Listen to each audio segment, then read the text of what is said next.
வணக்கம். இன்னைக்கு நம்ம பார்க்க போற இந்த விரிவான அலசல்ல ஏஐல நடக்கிற அதிநவீன மோசடிகள்ல ஆரம்பிச்சு உலகளாவிய பொருளாதார மற்றும் புவிசார் அரசியல் மாற்றங்கள் வரைக்கும் நிறைய இன்ட்ரெஸ்டிங்கான விஷயங்களை டீகோட் பண்ண போறோம். இது கண்டிப்பா உங்களுக்கு ஒரு புது பார்வையை கொடுக்கும். சரி, ஸ்ட்ரெயிட்டா விஷயத்துக்குள்ள போயிடலாமா? நம்ம பயணம் எப்படி இருக்க போதுன்னா, முதல்ல ஏஐ மோசடிகள், அடுத்து தமிழ்நாட்டோட பொருளாதாரம் மற்றும் நிர்வாகம், அப்புறம் உள்கட்டமைப்பு, சுற்றுச்சூழல், தேசிய மற்றும் உலகளாவிய அப்டேட்ஸ், கடைசியா தரவுகளும் சமூகமுன்னு ரொம்ப லாஜிக்கலா பார்க்க போறோம். முதல்ல நம்ம தொழில்நுட்பம், குறிப்பா இந்த ஏஐ மோசடிகள் பத்தி பார்க்கலாம். டிஜிட்டல் உலகத்தோட இருண்ட கொஞ்சம் பயமுறுத்துற பக்கத்தை இது வெளிச்சம் போட்டு காட்டுது. அகமதாபாத்ல நடந்த அந்த வினேஷ் சந்தேல் ஆதார் மோசடி பத்தி கேள்விப்பட்டிருப்பீங்க. அது எப்படி நடந்துச்சுன்னு தெரிஞ்சா கண்டிப்பா ஷாக் ஆயிடுவீங்க. First AI deep fake use பண்ணி கேமரா முன்னாடி நிஜ மனுஷங்க இருக்கிற மாதிரியே ஏமாத்திருக்காங்க. அதுக்கப்புறம் சிலிகான் கைரேகைகளை வச்சு பயோமெட்ரிக் க்ளோனிங் பண்ணி சிஸ்டம்குள்ள ஹேக் பண்ணி நுழைஞ்சிருக்காங்க. மூணாவது ஸ்டெப்பா ஓடிபியை டைவர்ட் பண்ணி போலி மொபைல் நம்பர்களை ஆதார் டேட்டாபேஸ் கூட லிங்க் பண்ணிருக்காங்க. இதை வச்சு போலி பேங்க் அக்கவுண்ட் ஓபன் பண்ணி அரசு மானியங்களை திருடி கடைசியா ஜிஎஸ்டி மோசடியும் பண்ணிருக்காங்கன்னா பாத்துக்கோங்களேன். அதனால தான் சொல்றேன், உங்க ஆதார் பயோமெட்ரிக்கை உடனே லாக் பண்ணி வைங்க. இது ரொம்ப ரொம்ப முக்கியம். சரி, ஏஐ இவ்ளோ அட்வான்ஸ்டா இருந்தாலும் அதுக்கிட்டயும் சில பெரிய குறைகள் இருக்கு. உதாரணத்துக்கு நாலேஜ் கட் ஆஃப், அதாவது ஒரு குறிப்பிட்ட தேதிக்கு பின்னாடி நடந்த விஷயங்கள் அதுக்கு தெரியாது. அப்புறம் மக்கள் தொகை, பரப்பளவு மாதிரியான விஷயங்கள்ல வர ஸ்டாட்டிஸ்டிக்கல் எரர்ஸ், உள்ளூர் கிராமத்து பெயர்கள், நீர்நிலைகள்ல பண்ற தப்புக்கள், கொஞ்சம் சிக்கலான கணக்குகளை கொடுத்தா தடுமாற லாஜிக்கல் ஃப்ளாஸ்.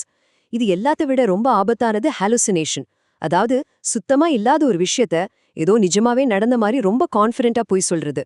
இதனால தான் ஏஐ என்னதான் சொன்னாலும் மனுஷங்க அதை ஒருமுறை வெரிஃபை பண்றது கட்டாயமாகுது. ஓகே, இப்போ நம்ம தமிழ்நாட்டுக்கு வருவோம். மாநிலத்தோட பொருளாதாரம் எப்படி இருக்கு, நிர்வாகத்துல என்னென்ன சவால்கள் இருக்குன்னு கொஞ்சம் அலசுவோம். இது நிஜமாவே ஒரு மிகப்பெரிய மைல்கல். தமிழ்நாட்டோட ஏற்றுமதி மதிப்பு இப்போ 43.76 பில்லியன் டாலர், அதாவது சுமார் 3.28 லட்சம் கோடி ரூபாயை தொற்றுக்கு. இந்தியாவோட மொத்த ஏற்றுமதியில 16% மேல நம்ம பங்குதான். இது எப்படி சாத்தியமாச்சு? முக்கியமா எலக்ட்ரானிக்ஸ் மற்றும் ஐபோன் உற்பத்தியில இந்தியாவிலேயே நம்பர் 1 இடத்துல இருக்கும். அப்புறம் ஆசியாவின் டெட்ராய்டுன்னு சொல்லப்படுற நம்ம ஆட்டோமொபைல் துறை, திருப்பூர், ஆம்பூர்லேருந்து போற ஜவுளி, தோல் பொருட்கள், இது கூடவே மாநில அரசோட எம்எஸ்எம்இ கொள்கைகள், இது எல்லாம் தான் இந்த மாபெரும் வெற்றிக்கு காரணம். அதே சமயம் நிர்வாகத்துல சில சவால்களும் இருக்கத்தான் செய்யுது. மதுரை மாடகுளம் பகுதியில நடக்கிற தாட்கோ டெண்டர் விவகாரத்தையே எடுத்துக்கோங்க. இங்க 2 விதமான வாதங்கள் முன்வைக்கப்படுது. ஒரு பக்கம் ஒப்பந்ததாரர் கயல்விழி என்ன சொல்றாங்கன்னா, டெண்டர்கள்ல வெளிப்படைத்தன்மை இல்ல, பில்களை பாஸ் பண்ண 10% கமிஷன் கேக்குறாங்கன்னு குற்றம் சாட்டுறாங்க. ஆனா மறுபக்கம் தாட்கோ நிர்வாகம் இதை அப்படியே மறுக்கறாங்க. டெண்டர் விதிமுறைகளை நாங்க சரியாதான் ஃபாலோ பண்றோம், தனிப்பட்ட காரணங்களுக்காகத்தான் இந்த மாதிரி விமர்சனங்கள் வருதுன்னு அவங்க தரப்புல ரொம்ப உறுதியா சொல்றாங்க. இப்போ கல்வித்துறைக்கு வருவோம். +2 விடைத்தாள் திருத்துறதுக்கு புதுசா ஒரு சாஃப்ட்வேர் கொண்டு வந்திருக்காங்க. இது ரொம்ப வேகமா மார்க்க கூட்டி உடனே ரிசல்ட்டை அப்டேட் பண்ணிடும், மனித தவறுகளும் கணிசமா குறையும். ஆனா இது அட்மினிஸ்ட்ரேஷனுக்கு உதவுற ஒரு டூல் மட்டுமே. உண்மையான கல்வி சீர்திருத்தம்ங்கிறது பசங்களை மனப்பாடம் பண்றதுல இருந்து வெளியே கொண்டு வரதுல தான் இருக்கு.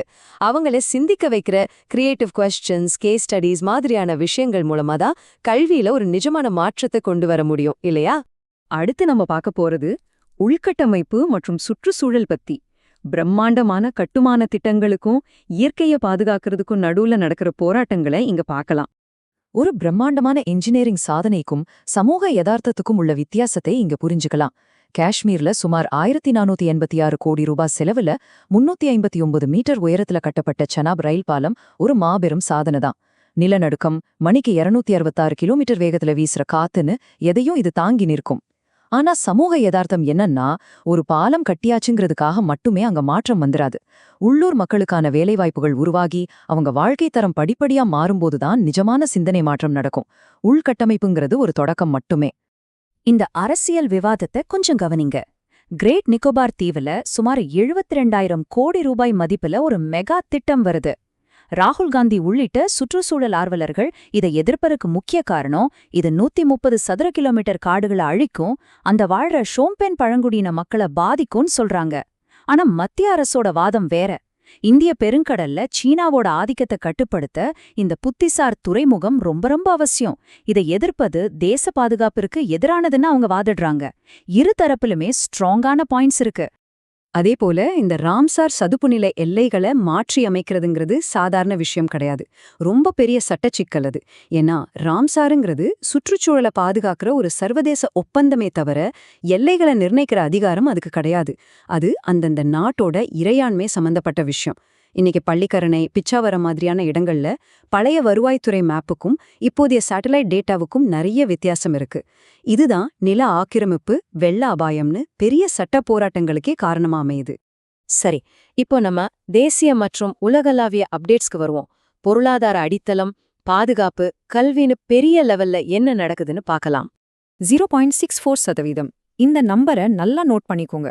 இந்தியாவோட மொத்த ஜிடிபியில நாம ஆராய்ச்சி மற்றும் மேம்பாட்டுக்கு, அதாவது R&Dக்கு பண்ற முதலீடு இவ்ளோதான். நம்ம நாடு $30 ட்ரில்லியன் பொருளாதாரம்னு ஒரு பெரிய கனவை நோக்கி போயிட்டு இருக்கு. ஆனா எப்பவும் வெளிநாட்டு டெக்னாலஜியவே நம்பி இழுக்காம நம்ம உள்நாட்டு கண்டுபிடிப்புகள்ல முதலீட்டு அதிகமாக்கலன்னா இந்த கனவை சாத்தியமாகாதுன்னு தலைமை பொருளாதார ஆலோசகர் எச்சரிச்சிருக்காரு. ரொம்ப முக்கியமான பாயிண்ட் இது. கல்வியில சில நல்ல மாற்றங்களும் நடந்துட்டு இருக்கு. NTA நடத்துற நெட் எக்ஸாம்ல இப்போ பேரிடர் மேலாண்மை, ஆயுர்வேத பயாலஜி மாதிரியான 2 புது ஸ்பெஷலைஸ்டு துறைகளை சேர்த்திருக்காங்க. இன்னொரு பக்கம் சமூக நீதியில ஒரு சூப்பரான முன்னெடுப்பு. கோயம்புத்தூர் பாரதியார் யூனிவர்சிட்டியில 78 பழங்குடியின மற்றும் பொருளாதாரத்துல பின்தங்கிய மாணவர்களுக்கு உணவு, விடுதி கட்டணத்தை முழுமையா ரத்து பண்ணிருக்காங்க. காசு இல்லைங்கிற ஒரே காரணத்துக்காக எந்த மாணவனும் படிப்பை பாதியில விடக்கூடாதுங்கிறதுக்காக எடுக்கப்பட்ட ஒரு அருமையான முடிவு இது. இப்போ கொஞ்சம் உலக அரசியலுக்கு போவோம். இங்க நிலவரம் ரொம்பவே டென்ஷனா இருக்கு. ஈரான் இப்போ 11 டன்னுக்கும் அதிகமான யுரேனியத்தை 60% மேல செறிவூட்டியிருக்காங்க. இது அணு ஆயுத தயாரிப்புக்கு ரொம்ப ரொம்ப நெருக்கமான ஒரு ஸ்டேஜ். ஈரானோட நெருங்கிய கூட்டாளியான ரஷ்யாவே இதை பார்த்து கவலைப்படுறாங்கன்னா பார்த்துக்கோங்களேன். ஏன்னா மத்திய கிழக்கு நாடுகள்ல இது ஒரு பெரிய ஆயுத போட்டியை உருவாக்கும். போர் வந்தா அது ரஷ்யாவோட புவிசார் அரசியல் நலன்களையும் பாதிக்கும். அது மட்டும் இல்லாம 2015 அணுசக்தி ஒப்பந்தம் மூலமா ரஷ்யாவுக்கு இருந்த ராஜதந்திர செல்வாக்கும் இதனால பெருசா குறைஞ்சிடும். ஓகே, இப்போ நம்ம இந்த அலசலோட கடைசி பகுதிக்கு வந்துட்டோம். டேட்டா, சமூகம், இது ரெண்டுக்கும் நடுல மனுஷங்க எப்படி இருக்காங்கன்னு ஒரு சின்ன தத்துவவார்த்தமான பார்வை. இது கொஞ்சம் ஆழமா யோசிச்சு பாருங்க. நம்ம கிட்ட இருக்கிற டேட்டா அனாலிசிஸ் எல்லாமே யதார்த்தத்தை காட்டுற ஒரு கண்ணாடி மட்டும்தான். ஏஐங்கிறது எந்த எமோஷனும் இல்லாத ஒரு அகராதி மாதிரி. ஆனா இந்த மக்கள் இருக்காங்களே, அவங்க தான் நேரடியான உயிருள்ள உண்மை. இந்தியா அப்படிங்கிற இந்த மாபெரும் கட்டமைப்பு ரொம்ப மெதுவா நடந்தாலும் பெரிய பெரிய மாற்றங்களை உள்வாங்கி மாட்டிக்கக்கூடிய ஒரு மிகப்பெரிய சிஸ்டம். ஃபைனலா உங்களை ஒரு கேள்வியோட விட போறேன். முக்கியமான கேள்வி யார் கேட்கிறாங்கிறதில்ல, யாரிடம் கேட்கப்படுதுங்கிறது தான். இந்தியாவுல இருக்கிற இந்த 146 கோடி குரல்கள்ல எத்தனை பேரோட குரல் உண்மையாவே பாலிசி மேக்கிங்ல, அதாவது கொள்கை உருவாக்கத்துல எதிரொலிக்குது? இன்னைக்கு நாம பேசின இந்த பிரம்மாண்டமான சிஸ்டம்களுக்கு நடுவுல ஒரு தனி மனுஷனோட குரல் எங்கே இருக்குன்னு கொஞ்சம் யோசிச்சு பாருங்க. இந்த விரிவான அலசல் உங்களுக்கு நிறைய புது பார்வைகளை கொடுத்துருக்கும்னு நம்புறேன். தொடர்ந்து கற்போம்.